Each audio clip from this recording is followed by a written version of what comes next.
Assalamualaikum warahmatullahi wabarakatuh. Saya Adila Dwi Putri dengan NIM 434201027. Nah, di sini saya akan merangkum materi pada pertemuan kedua. Nah, untuk pertama itu ada konsep dasar dari requirements. Requirements itu terdiri dari dua, ada fungsional dan fungsional. Nah, di fungsional itu biasanya itu terdapat apa yang sistem itu lakukan, sedangkan di non fungsional itu tuh bagaimana sistem itu berjalan, itu termasuk ke dalam keamanannya. Nah, selanjutnya itu dalam keamanan itu secure functional requirements itu berfungsi biasanya biasa tapi dibuat aman. Nah, untuk functional security requirement itu fungsi khusus untuk keamanan. Nah, contoh non fungsional itu biasanya terdapat di logging, audit, trail, dan standar keamanan dan protokol. Nah, untuk selanjutnya itu security requirements di mana terdapat persyaratan keamanan untuk memastikan sistem itu bisa berjalan dengan baik. Nah, itu tuh dapat kita pastikannya itu dengan cara dia aman, tidak memiliki celah, tidak dan memenuhi standar industri ataupun hukum. Nah, tidak hanya pada sistem, tapi juga pada proses pengembangan, testing dan audit, tools dan coding, guideline dan pelatihan keamanan. Nah, untuk selanjutnya itu ada pentingnya keamanan sejak awal ataupun kita sebut dengan secure SDLC. Nah, di mana keamanan ini diterapkan di awal pengembangan dan kalaupun di akhir itu biasanya berpotensi mahal, sulit diperbaiki dan dapat merusak sistem. Nah, untuk keamanan secure security itu atau atribut keamanan itu terdapat 7. Ada authentication, authorization, confidentiality, integrity, availability, non-repudiation, dan accounting.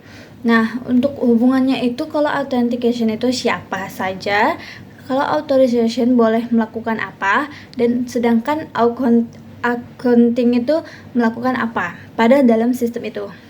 Nah, selanjutnya itu ada data classification.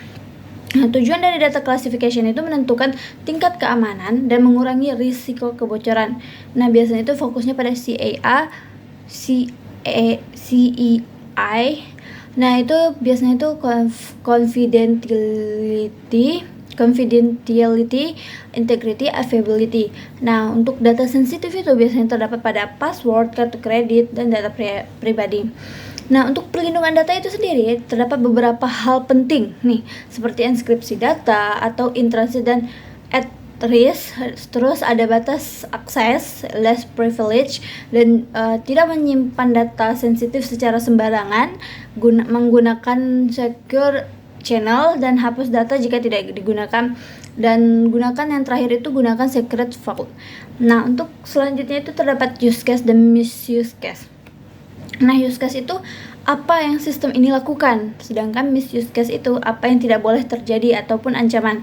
Misuse case ini biasanya kita membantu dalam mendeteksi celah keamanan, mengantisipasi serangan.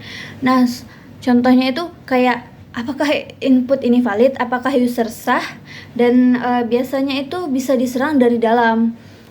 Nah, untuk selanjutnya itu ada risk management atau manajemen risiko. Nah, prosesnya itu terdapat identifikasi risiko, analisis risiko, dan mengurangi risiko. Pada tahapannya itu terdapat sistem categorization, identification, vulnerability identification, control analysis, likelihood, terus ada impact analysis, risk determination, recommendation, dan documentation.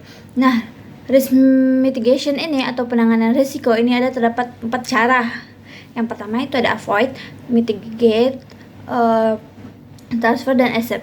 Nah, avoid ini itu untuk menghindari risiko, mitigate ini untuk mengurangi risiko, transfer ini untuk mengalihkan, terus untuk yang accept ini menerima risiko. Nah, hal-hal ini yang penting harus kita tahu nih. Kita tidak dalam aplikasi ataupun sistem kita itu tidak pernah kita diperbolehkan untuk menulis kayak sistem ini harus aman, tapi ditulis secara jelas di mana kayak password minimal 8 karakter, session timeout 15 menit, data dienkripsi. Nah, untuk kesimpulan dari yang ada itu adalah keamanan perangkat lunak ini tuh harus meliputi seperti dirancang sejak awal atau kayak menggunakan secure SDLC, terus memperhatikan CAI, terus menggunakan misuse case untuk analisis ancaman. Nah, sekian saja. Selanjutnya saya akan menunjukkan kontribusi. Nah, pada persyaratan keamanan ini saya berperan di Data Life Management atau DLM, itu di mana di sini memetakan dan menerapkan siklus hidup data yang digunakan oleh sistem.